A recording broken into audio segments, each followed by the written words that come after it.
Working Cows Podcast, episode 219. Welcome to the podcast that gives producers a platform to discuss and share paradigm-challenging practices. Practices that have increased the effectiveness of their operation and the joy that their families have received from this lifestyle.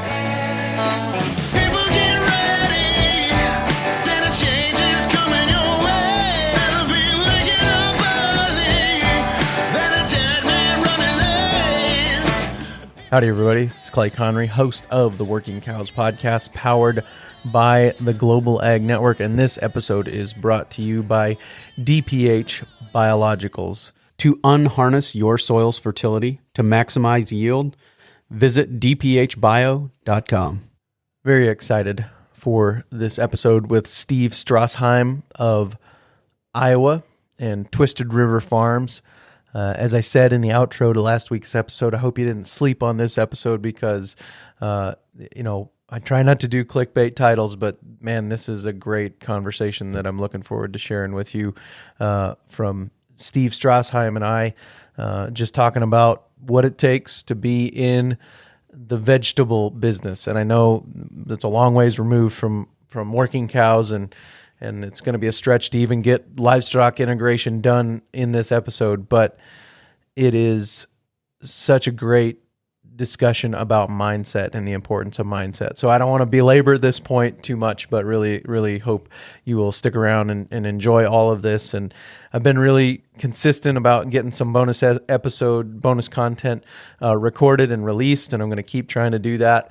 Really appreciate all the support on Patreon. And if you want bonus content, go to workingcows.net/support, and you can find ways to get access to that there. But for now, I want to share with you a word from our sponsor for today, DPH Biologicals. Looking for an alternative to starter fertilizer? DPH Biologicals offers a competitive alternative for broad acre crops without sacrificing yield. Refined across millions of acres, TerraTrove combines microbes, plant extracts, and algae to offer the most complete biofertility solution available. To unharness soil fertility and maximize yield, visit dphbio.com to learn more.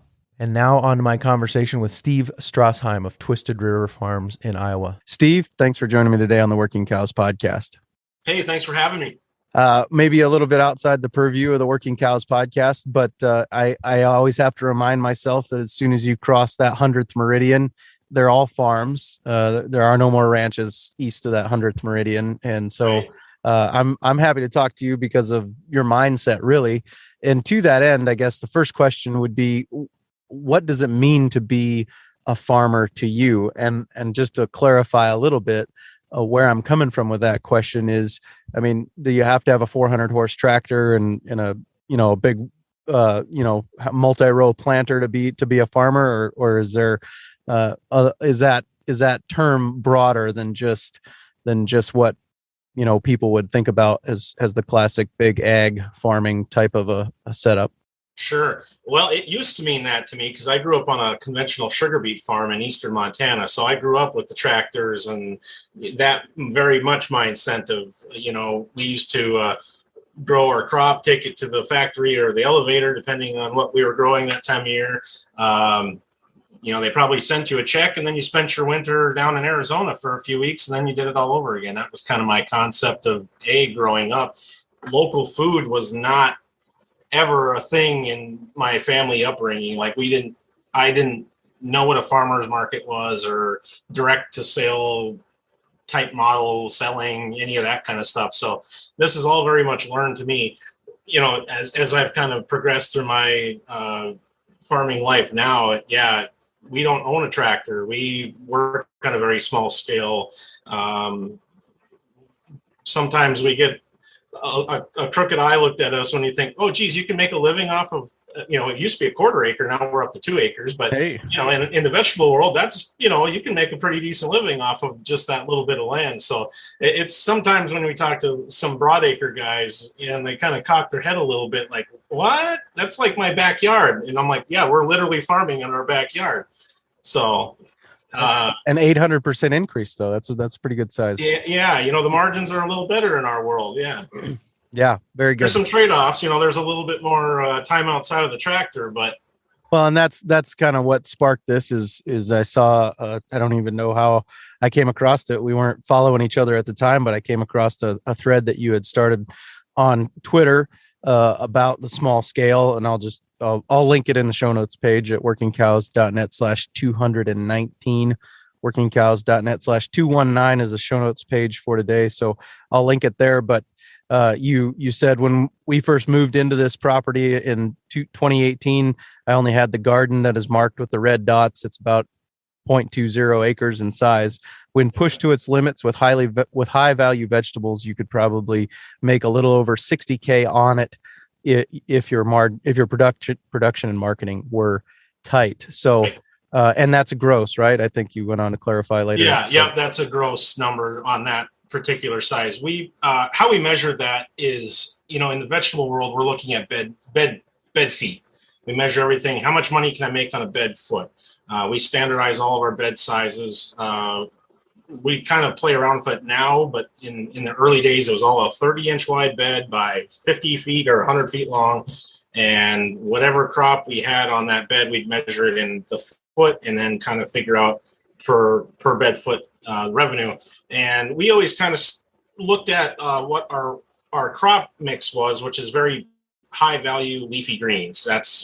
Back then, that's all we were growing. So extremely high value crops. And we would always say per every one of our bed, if we weren't making at least, $1,600 per year per bed, we might as well look at a different crop, because we could easily hit that with a lot of our crops. That doesn't sound like a lot, but then you take that times the 52 beds that we had lined up in there, and now you get up into that 60K, point of reference there. So, right, very good. And later on in the thread, you made a maybe one of my favorite statements of the thread. It said, "So kids, you can be a farmer if you think outside the box a little. Oh, and you have to learn to love selling. You're a business first and a farmer second. Truth be told, I enjoy the selling part more than the farming part." That is, I think, the biggest, the most potential problems facing agriculture right now would be solved if more people thought like that. If more people thought of, first of all, as a business first, looked at it on profit per acre, profit per bed foot, rather than production per, bed foot, production per unit, per animal unit in the ranching industry. So I just think that mindset is so key and so important, and what drew me to you, even though we're gonna stretch this pretty far. Sorry. We're going to stretch this pretty far to talk about livestock integration or anything on this kind of a scale. So, well, and I actually started I was going to kind of make a joke at the beginning that your listeners might tune out when they hear vegetable gardening, but we actually started our farm as a livestock farm, actually, about 8 years ago, when I kind of rediscovered agriculture. To kind of talk about my past again for a second. When I left the farm in 98, I graduated high school. I did not want to be a farmer. I loved growing up out there, and it was awesome, way to grow up. But I wanted to see the city. I never got to leave. So I went to Fargo, North Dakota to see this big city. That's where I ended up at. And I never, ever looked back. I never thought, I want to go back and be a farmer. I wanted to be in business. I want to do bigger things. And I actually ended up working in minor league hockey, as it were. And that's what brought me to Iowa. And so years, fast forward to 2014 or so, when I kind of stumbled on to agriculture in a whole different way.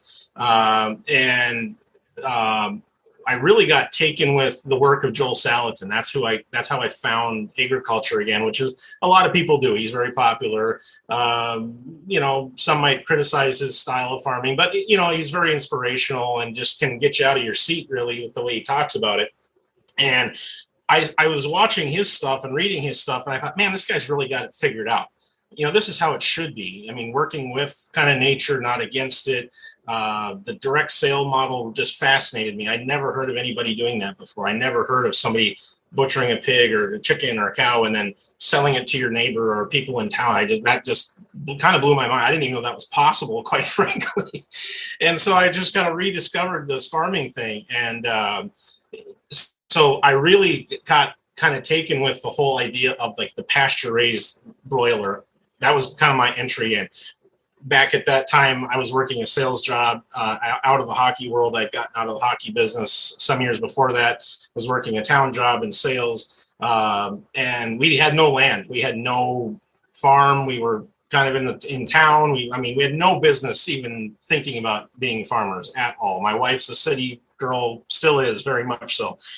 And so I really wanted to be a chicken farmer, and that's kind of my in-laws have an acreage about 10 miles north of the town we were living at the time. And I begged him, hey, can I just use this little spot behind the barn? I want to be a chicken farmer. And they, of course, rolled their eyes and thought I was out of my mind. But, I did it and sold out 100 birds the first year. Didn't make really any mistakes. Joel Salatin's got a book that pretty much gives you the blueprint right there. It's hard. I've got it in my basement. Yeah. And so we did that and had really good success. That first year, doubled it. In the second year, moved, found some different land, except, kind of went through the whole progression and was actually a chicken farmer for about 4 years. I think our last year we were at about 1,200 birds, all direct sale. And then we kind of hit a point, how we ended up with gardening. I was still working a full-time job with all that. I wasn't, 15,000 birds are not going to be a full-time job, and let alone 1,200. And so I started looking at what else could we do with this we had about an acre or so of land that we had found to run our chicken business on at the time. What else could I do with that land? Looking at other livestock opportunities, and it just didn't have the infrastructure. We didn't have any buildings or any water or anything like that out there. It was just kind of a blank spot with some fence around it. And that's kind of when I started looking on YouTube and watching Facebook and just kind of immersing myself in what else could we be doing here. And that's where I kind of stumbled onto market gardening. And then we started doing that kind of in tandem with the chickens. And at the end of the first year of doing them both, I started looking at the numbers and go, what the hell are we doing with these chickens? We 10x what we did with the chickens with just a little garden that was about 8 beds. It was just kind of crazy, the difference. So we kind of waved goodbye to the chickens and decided we were going to be market gardeners full time after that. Yeah, I've talked to Gabe Brown there in Bismarck, North Dakota, a couple of times, and he said, that their least profitable enterprise, gross margin per unit is their cows. And he said our most profitable is actually the bees.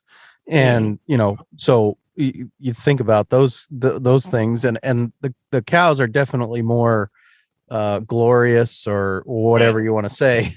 But I'd say they're easier to deal with as far as small ruminants or chickens or those kinds of things.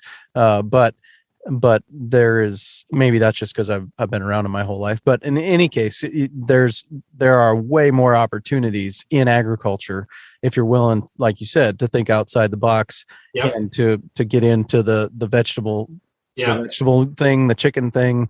I think chickens are usually higher up in the gross margin per unit, kind of a it can be, of an enterprise, and so there's lots of opportunities out there if you're willing. I always say, like a pastured meat chicken, like if you look at, again, Joel's, and there's a lot of people doing that. You don't have to just look at his model anymore. There's a lot of people that have copied his and kind of added on and redeveloped it. And there's a lot of really good models out there that, even like row croppers could find a corner and supplement row crop income using pastured chickens. They take, even at 1,200 birds a day, I probably spent 15 to 20 minutes a day. It was super simple, easy, quick turnaround, 6-7 weeks, low capital investment. There's a very low bar to entry there. It's a great little model.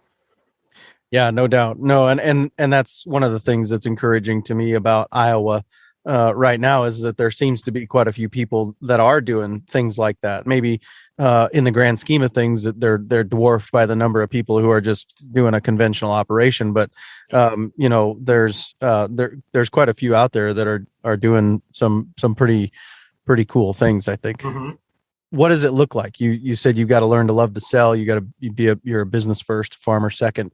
What does that part of the business look like? Developing that market. Where are you located? Are you near a city center? Do you have to travel to a city center to be able to market those things? Kind of how does that look for you guys? So when we got started, I have to admit back then I just wanted to, just was so excited to get in. My drive and the passion and the excitement pushed me through it. So I didn't do a whole lot of like market research other than the fact that we had kind of looked around and really what pushed us into starting the chickens, aside from just my excitement about this whole thing, was I wanted to go buy some of that stuff from another farmer. Well, we just couldn't really at the time find a farmer to go buy that stuff. Or we wanted to try pasture raised chicken and couldn't find it. So I thought, well, heck, I'll do it myself. And that's kind of what really got me going. And then working a day job, and my wife still works an off farm job. Gave me kind of the time and the space to make a lot of mistakes and kind of figure out where I wanted to be and where my niche in agriculture was. And I just kind of discovered that through just a series of being at the right place at the right time, that the way forward for us was going to be to diversify our market streams. Kind of answering your question there a little bit about where are we located.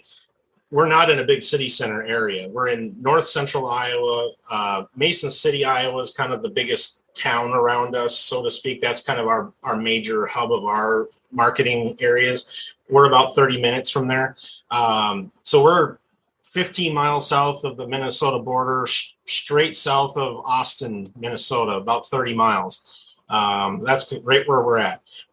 So we don't have a big, we could drive an hour and go to Rochester. We could go 2 hours south to Des Moines, 2 hours north to Minneapolis area. But we kind of discovered that, Mason City is about 27,000 people. It's got a popular little tourist town, Clear Lake, Iowa, which has a nice big lake. Almost hooked to it, about 8 miles away. That's about 9,000 people. We're 3 miles from Osage, Iowa, which is a cute little town up here of about 3,500. Between those three areas, we're able to move enough product because I wouldn't say we're the only farm, but we're the only farm, I would say, that's marketing as aggressively as we are into grocery stores, into restaurants. We do a home delivery program. We're doing a couple farmers markets. We were in a food hub up until recently. So we had like 5 channels to sell our product into. And inside of each one of those channels, we had multiple places to go. We're in 6 area grocery stores. We were before COVID in about 13 restaurants. Now we're in about 5. A couple farmers markets and a bunch of home delivery customers. So if we can't, I always say I can't remember the last time I composted any product, because if I can't sell it here, I can sell it there. And if they don't want it, they'll take it, that kind of a thing. So that's been kind of the key to our success, being in such a small, population type area, that we've just, rather than having a lot of product diversity, we have an extremely diverse market diversity. So sure. That's really helped us. Yeah, no, I've been saying that a lot lately, and it seems, and I don't know, I have too many gigs where I talk, so I can't really keep straight where I've said what anymore. But I think that's another missing component within agriculture is that entrepreneurial mindset, multiple streams of income, looking at different opportunities, trying to stack enterprises. That's a Joel Salatin thing, stacking enterprises, getting this, more kind of turnover on the same number of acres and those kinds of things. So it sounds like that your role is a lot of time on the phone. Is that right? If they don't want it here, I'm calling next text, person, email, phone, a lot of the time. Yeah. Well, I always say a lot of my work is not in the field. It's post-harvest. We spend a lot more time washing and packaging and, getting our product ready to go out the door, and then distributing it and making those connections and making those sales. That's a lot of the work. Is it seasonal? We grow year round. We just put up in the last year 4 high tunnels, 2 fairly good. Well, they're small commercial size ones, but for a backyarder, they're pretty good size. And then two smaller, what we call caterpillar tunnels. Those allow us to extend our season about 4 months in the beginning of the season and 4 months in the later part of the season. And some of our crops like spinach is good down to about 5 degrees. So we don't even heat our tunnels, and we've got spinach out in those things and a lot of leafy greens actually. But as we get into like the January and February, those deeper months of the winter, and we start seeing those 0 and -10 degree nights, a lot of the stuff that's, it's 50 degrees out today and it'll only be 30 tonight. That's more than acceptable for lettuce and, some herbs that we have out there, but they'll start to get smoked once we start seeing those 0 degree nights, so. Sure. Yeah. And you can correct me if I'm wrong on any of this, because it's not my wheelhouse. I won't be offended at all, but I went to the Holistic Management Canada conference, and we're way up north in Canada, north and west of Edmonton a little bit even. So we're quite a ways up there. And they had a guy there, and he was talking about a lot of the innovation in this space is coming out of China because they're trying to feed 1 billion people. And he was talking about growing vegetables and I think even tomatoes all but just a couple of months out of the year, because they've got these essentially geothermally heated spaces with south facing openings, and then they're dug down into the ground a little bit and some of that stuff. So it was kind of opened my eyes to the fact that there's a lot more opportunity out there. There's a ton, some really crazy technology that's going on. In one of the fastest growing sectors of our world is like the hydroponic greens growers that are really growing across the country here in the States. And they're building these big facilities that are 5-10 acre greenhouse facilities and growing nothing but lettuce and spinach, leafy green mixes, and marketing them as the first national local food brands. So they've got houses in New York City, Chicago, Denver, California. They're moving down south now. And the brand, it's almost like the Doles and the Earthbounds, except for they have houses all over, and they're really starting to gobble up a lot of share of the national leafy green market. So how do you guys compare with prices when a guy walks into the grocery store and sees the prices there side by side or whatever? How does that all work? Where are you guys at, and how do you compare? So our market, one of the advantages we have in our particular market is that we're the only real farm marketing to grocery stores locally in vegetables, putting a brand on it. We have really nice labels and UPC stickers and everything. And so we kind of look like we know what we're doing when we're sitting on the grocery store shelf, but how do we compete against the big boys? We're never going to beat them on price. We know that going in. We're never going to try to match the price. It's a race to the bottom there, and we're not going to try to do that. We want to make local food accessible to our community, so that's why we're in grocery stores. And so we have to look presentable. The label always kind of does your talking for you, but we get away with being a little bit higher price because there's a story behind our brand. We do a lot of work on Facebook and talk to people in person. People see us around. They know who we are. They think it's cool that there's a local brand sitting on the grocery store shelf in Hy-Vee right next to the Earthbound and the Josie's and all those. And so that kind of really has helped us a lot, actually, in the competition part of it. We've actually kicked 2 national brands off of the shelf in one of our stores, that our stuff outsold it so much that they made space for us by kicking 2 national brands off the shelf. So that was kind of a feather in the hat for us. Yeah. Is it just PHW then, pure hard work? Is that really what it comes down to? My background's in sales and marketing, and sales and marketing is all about storytelling. And people love a good story. And so we've just really made that a part of our marketing message, how we started, why we're here, why we're doing what we're doing, how does it benefit you, the customer, for what we're doing. And we're really visible. We really try to get ourselves out there, people kind of laugh. It's like every time we look around, there's Twisted River sitting on the shelf, but that's on purpose. We want people to see that we're there, and we're always available. That was always one of my big complaints. Like I said, but even back in the chicken days, when we couldn't find local chicken, it kind of became my mission as a farm to make our product available to people where they're already shopping. I don't want people to have to go on a wild goose chase to find Twisted River lettuce. We want to be where they're at. Yeah. Yep. And is it, you mentioned social media, Facebook, Instagram, are those powerful tools? Are those tools that you've got to pay? I always say they're intentionally broken. They want you to pay to fix them so that they will show your stuff to people. Is that just part of the business of it? You've got to do it. Yeah, that's all changed a lot. I don't think anybody would disagree there that you're really working against the algorithms now. When we started in about, this is again going back to 2013 or 14, when we first kind of set out our open for business mat on the ground, I think the algorithms and stuff were a lot different then. So it was a lot easier for people to see us back then. And we were selling our stuff more directly on especially Facebook. That's how we sold all of our chickens, was through Facebook. And now I don't think you could really do that anymore. I think that's changed a lot.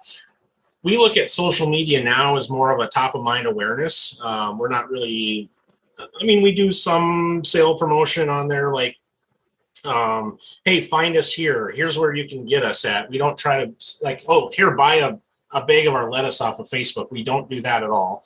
We haven't ever really done that on the vegetable side of things. But we basically try to use social media as the top of our sales funnel, so to speak, to try and get people to get to our website to sign up for our email.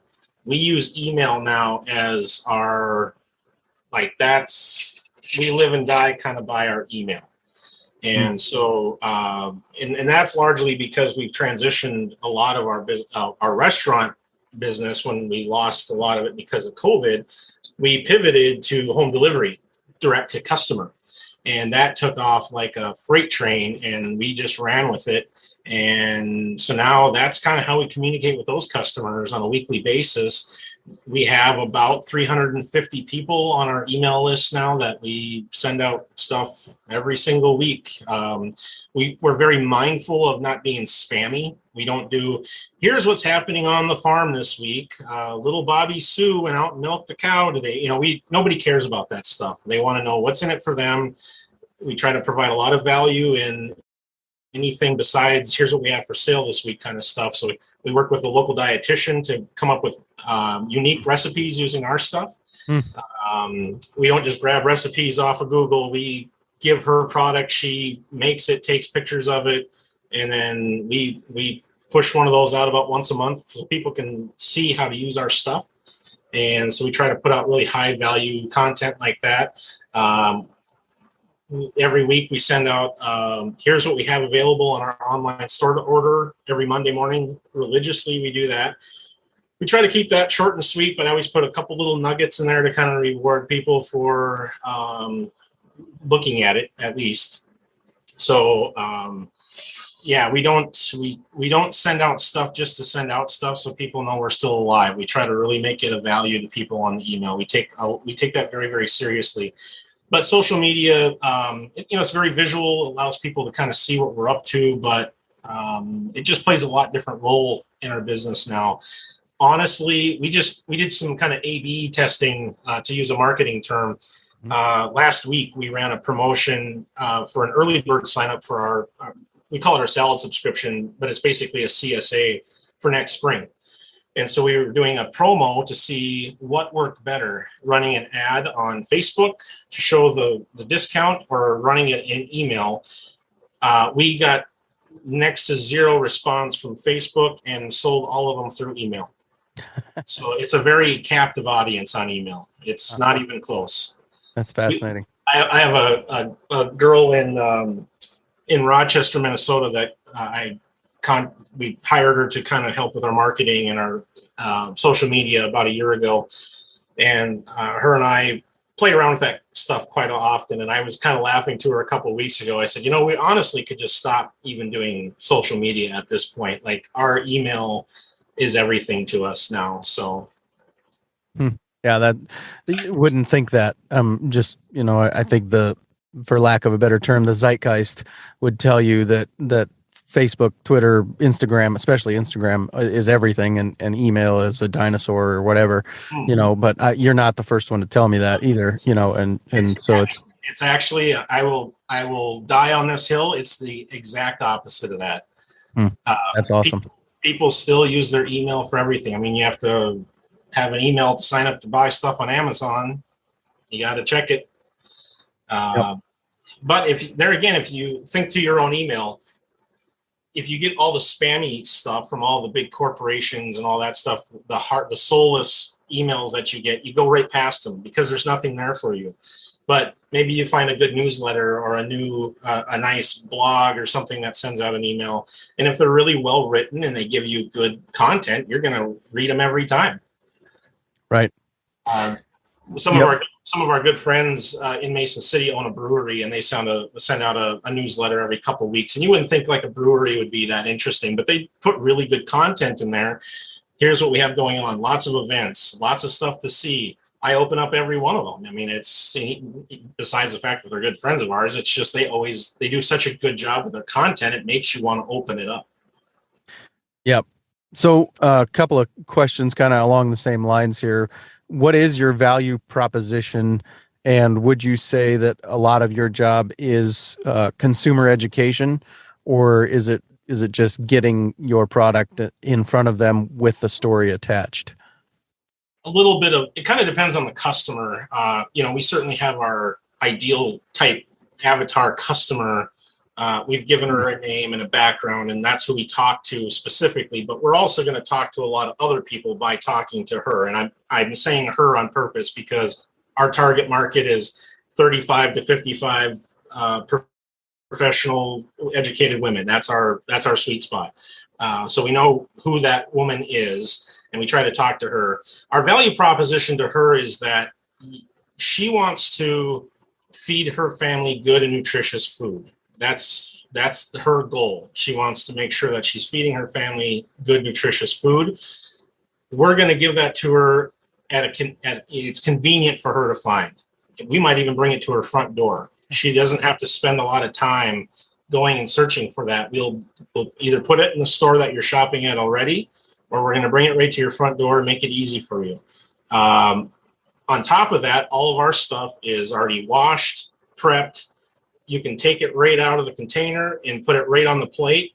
And so there's another level of convenience for her. She doesn't have to chop a head of lettuce. I mean, we'll sell her a head of lettuce if she wants to, but we already have, baby leaf in a bag, green, triple washed, dried, ready to eat out of the bag, simple. She doesn't have to take a lot. She's busy. She's got kids' activities to worry about and all sorts of things to do when she gets home. The last thing she wants to do is have to go through a whole long process to give her family that nutritious food that she wants to give them. So we try to make that really easy for her. And of course, that's going to come with a bit of a premium price. And I make no qualms about the fact that, yes, I would love if our product was accessible to more lower income people, but that's not the reality of the world that we're in. We talk about that a lot in local food. Like, yeah, our stuff's probably pretty inaccessible to a lot of people because, we have to make a living too. I mean, we donate a lot to the food shelters and the food pantries as much as we can. They're very appreciative of that, and we're very happy to do that. But as far as selling our product, it's going to be the price that we need to survive.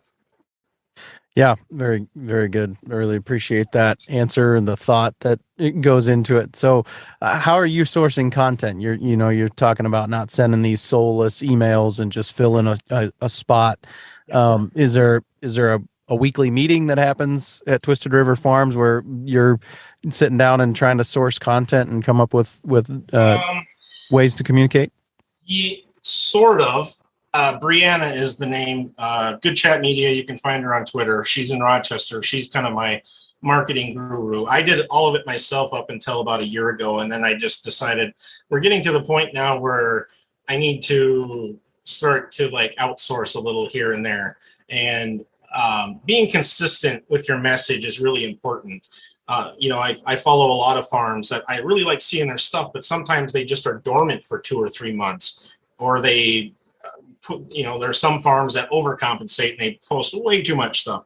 And so I wanted help talking to that ideal customer on a consistent basis. And I also wanted somebody that was also female. And I try not to sound sexist there, but I can talk to that person really well in person, but I'm not always the best at communicating with her on a digital platform. So I wanted somebody like Brianna that could come in and kind of get those, use the right words and be able to talk to that particular avatar female in a more effective way than I thought I was doing. So how we craft our schedule is we kind of look at it by the quarter because our stuff is seasonal in nature. We know that we have a lot more available at certain times of the month than others. We have certain products that are available at certain times of the year and others. So we kind of craft it around that kind of stuff. We know that there's just more opportune times, like you're wasting your time talking about local food right after Christmas. Everybody's got the, holiday hangover, but everybody's going to the gym. So about, the 10th or so of January, you want to start talking about it again. So we kind of look at that kind of stuff. But then week to week, I'll just text Brianna some picture. I'll be doing something, snap a nice little picture, and here's what I'm doing and why it's important and what, the kind of little story behind it. And then I zip it off to her, and then she just puts her spin on it and puts a schedule together. You've used a lot of we pronouns throughout this discussion. Who is Snake River Farms? Who's involved? Is it just you? Is there any other full-time employees? I probably always full-time. Yeah. I should have probably talked about all that at the beginning. I use we probably subliminally, not on purpose, but on purpose to make it sound maybe that we're bigger than we are at the beginning. We actually have a pretty, I wouldn't say big team, but we have a team of people that work around us now. So I use we collectively better now. But so my wife and I and my daughter, who's 11, we started this all kind of together back in 2014. Very quickly, it was apparent that my wife had no interest in working on the farm. She has her job, I have my job. And so we're not like Pappy's old farm. We're not out there pulling the weeds as a family together. I've laughed at my wife. This was our fourth season on this property. I bet she's been in my garden twice in those 4 years. Like she's very supportive of it, does her own to contribute, but she's not a farmer. So that's kind of a funny part of our story. We have 3 part-time seasonal employees. I have one now that we're kind of keeping through the winter, 1 or 2 days a week, part-time.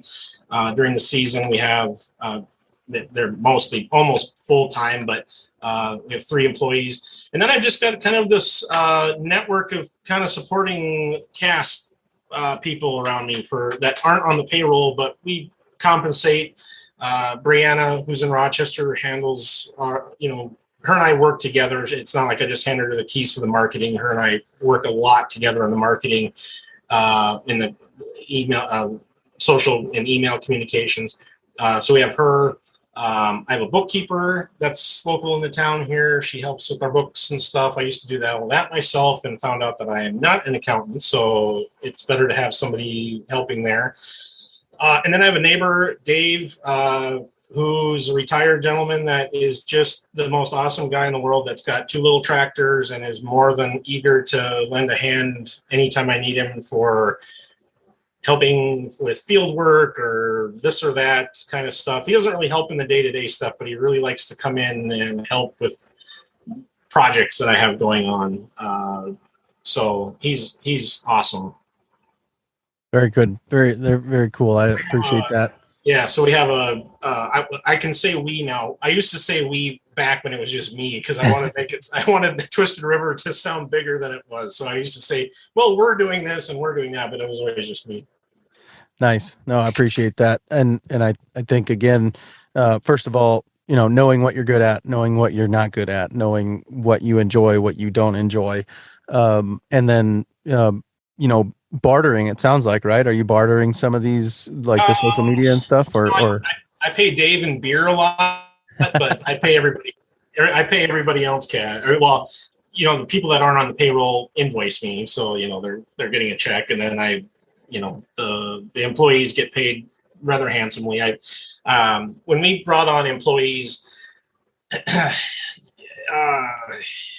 tricky subject. So when we brought employees on, we were kind of at a place of looking at what was happening around us. Look around at what's happening to us. Nobody can find people to work for them right now. Labor's tight. Various reasons for that. But the fact is we have a labor problem right now. I looked at it as, well, we can start by trying to, take the typical way and pay as little as possible to try and get somebody here. Or we can just start by paying them what we kind of are thinking we should probably end up at anyway to start with. And it, it might hurt at first, but it'll work itself out, and it has. And that's the way we took. So we pay everybody $15 an hour. That's not a secret around here. We talk very openly about that stuff, plus free produce. So when they come and work, they get all the free produce they can possibly want. And that to them is very fair. And that's, you go to a bigger city, that wouldn't be enough. But around here to start, the gas stations around here are still only paying 12. So I think we're, high middle as far as maybe starting for the labor type that we use. But they're very happy with that, and we've made it work. Very good. I appreciate that. What's the future for Twisted River Farms? Where you guys got your eyes on the horizon? What's coming next in the local food scene? What are you guys thinking about? I wish I knew. No. So if you had asked me 8 months ago, 9 months ago, I would have told you something completely different than I'm going to tell you now. We were traveling down this road where we were really highly specialized in just leafy greens. We were only pretty much growing a variety of different salad mixes, lettuces, spinach, arugulas, that kind of stuff. And I kind of had this vision of, after we went through the 2020 year with COVID and we saw such a huge spike in our grocery business, I thought, oh, well, we should just kind of start focusing all of our attention to grocery. Well, we don't really have an overabundance of grocery in the towns that we are already in. We're already in all the ones that, for the most part, that would actually carry our product.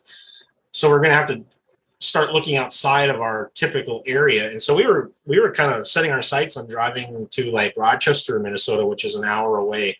And we started doing that early this year, and just realized that that's a lot of time on the road.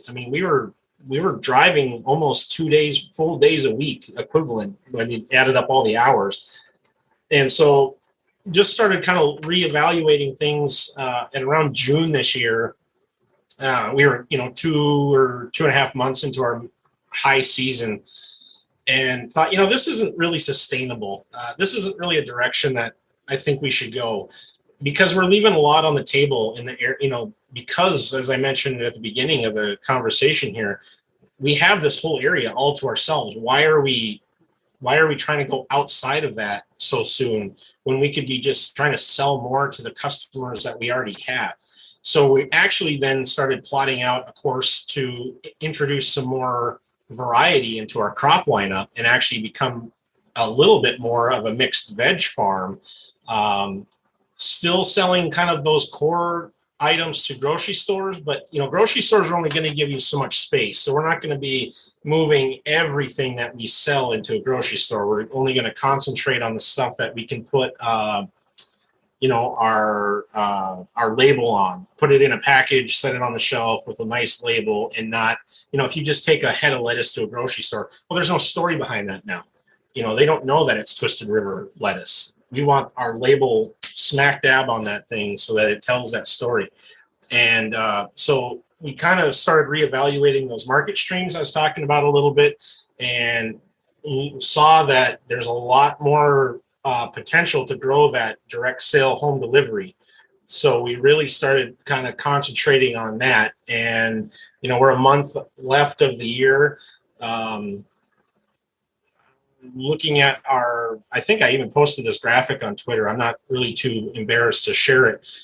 Our pie graph of how our market stream is divvied up. And I think grocery is going to come in at about 36% this year.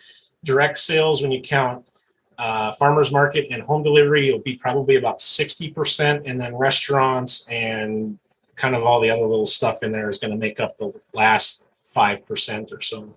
Are there any resources out there that people could make use of to learn the sales side of it, to learn, some of these things that you've talked a lot about being the key to really this business you're in? I think there's a lot of opportunity for direct marketing meet, but it all comes down to that same, you're a salesman, you're a business first. Yeah. Some of the best sales resources are not going to probably be found in the egg space. Some of the stuff that I learned way back. I worked for a company way back in my early young career that put a lot of value in like employee education. And, if you wanted to go take a class on something, they would pay for it. And so I had the great fortune of being able to like get some of my sales, like more formal sales training paid for me way back. I started off, there's a little book, Jeffrey Gitmer. This book's probably 20 or 30 years old, maybe probably no, 30 at least, I'm sure years old. Jeffrey Gitmer's Little Red Book of Sales. Start with the basics. Not everybody's a salesman, but there's some really key foundational pieces to being a good salesperson. And that book will start you off on the right path. I highly recommend that to anybody in any field that's ever going to get into any kind of sales. Start with something like that and then just kind of follow the path. Sales is a tricky one. It's hard to really teach that in a lot of ways. You kind of have to find your own style. Everybody's personality is different, and there's a lot of, you can be successful with a lot of different sales styles, and you kind of have to find the one that matches your personality. I'm a very much a consultative type of a salesperson. I like to educate my customers and walk them through that sales process. Here's why it's good for you, rather than, hey, you should, I'm not a cheap car salesman type pushy salesman at all. I don't have that in me. So you have to kind of find your sales style. And a lot of it's just being genuine. I feel like that's my style. Just be genuine, believing in the product that you're selling. And when it's your own, like mine, it's easy to be genuine and feel a lot of passion, and it comes through in your, the language that you use and the tone of voice that you use. So yeah, it's a lot of trial by fire. Unfortunately, I can remember back when I was a young salesman way back, and being just scared out of my mind because I'd never had any outside sales or cold calling experience, and I was just petrified. I remember the first door knock meeting I went on. I probably sweat about 4 gallons of sweat. I'm wrecked, and I'm like, if this is what selling is like, I don't want any part of this. But then that was the job before I got the good sales training, and found that there is a lot of, different sales styles, and you kind of find the one that matches you the best. And it just takes practice, honestly. One of the most beneficial things that I ever did, not really that sales specific, but it really translates well specifically to sales, is to find a Toastmasters group. They're all over the country. They really teach you a lot about public speaking and preparation for speaking. So awesome. There again, that particular company I worked for paid for my membership into a Toastmasters group, and that was awesome. That really brought me out of I was kind of a shy kid and just didn't like to talk. That's what brought me out of my shell, was that Toastmasters group. Cool. Very good. Steve, any other major nuggets you wanted to cover today? Hey, just go out and buy local, everybody. We all need it. We all want to support each other. So when you're out grocery shopping, think ahead a little bit and go find your local farmer. Very good. Thank you, Steve. Thanks for your time today. Hey, thanks a lot. Appreciate it. Looking for an alternative to starter fertilizer? DPH Biologicals offers a competitive alternative for broad acre crops without sacrificing yield. Refined across millions of acres, TerraTrove combines microbes, plant extracts, and algae to offer the most complete biofertility solution available. To unharness soil fertility and maximize yield, visit dphbio.com to learn more. Well, very good. Very good stuff. I tend to drop nuggets here at the end of these shows for people who maybe listen all the way to the end. And so the next 4 episodes that I will be releasing, actually, they won't all come out. There won't be the next 4 because one of them's a little bit later number. But anyways, if you stick around all the way to the end after the music on the next few episodes and I say a number, that'll be the number that episode was recorded. I recorded 4 episodes in one day, a little over 5 hours of recording that day. And so if you stick around all the way to the end, starting next episode 220 with Enrique Guerrero, who is doing some fascinating stuff using, I will essentially call it corn stalk grazing, but they're harvested corn stalks laid down on top of seeds on basically just rocks that were on reclaimed mine land, and seeing basically soil and grass growing there 10 months later in not ideal conditions. Oh, well, I guess it is 30 inches of rainfall. But anyways, just awesome stuff. And this was down in Mexico. So I'm really looking forward to sharing with you my conversation with Enrique Guerrero next week on the Working Cows podcast. We'll see you then. We invite you to visit workingcows.net to subscribe to the show via iTunes or Stitcher. You'll also find detailed show notes pages, resources from our guests, and the industry leaders who have influenced them. For more ideas on putting your cows to work for you in a more profitable way, tune in next week.